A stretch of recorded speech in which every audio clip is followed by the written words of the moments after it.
Welder. ఒక welder ఏం చేస్తాడు చూద్దాం ఒకసారి. బ్లూ ప్రింట్లు మరియు స్పెసిఫికేషన్లను చదువుతారు. వీరు మెటీరియల్ ప్రిపరేషన్ చేస్తారు. వారు వెల్డింగ్ ఎక్విప్మెంట్ సెటప్ను నిర్వహిస్తారు. వెల్డింగ్ ఎగ్జిక్యూషన్ నిర్వహిస్తారు. వారు మెయింటెనెన్స్ మరియు రిపేర్ చేస్తారు. వెల్డర్ కావడానికి ఏం కావాలి?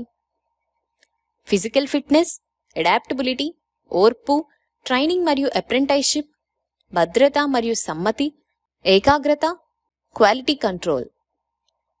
వెల్డర్గా ఉండే నైపుణ్యాలు మీకున్నాయా? మీరు వెల్డర్ కావాలనుకుంటున్నారా? ఒక వృత్తిని ఎంచుకోవడానికి ఈ క్రింది వాటిని పరిగణించండి: ప్రావీణ్యం లేదా నైపుణ్యాలు, అభిరుచి లేదా మీకు నచ్చినది, ఉద్దేశ్యం లేదా మీ పిలుపు. ఒక నిర్దిష్ట వృత్తితో మీరేమిస్తారో మరియు మీరేం పొందుతారో పరిగణించండి. దాని గురించి ఆలోచించండి.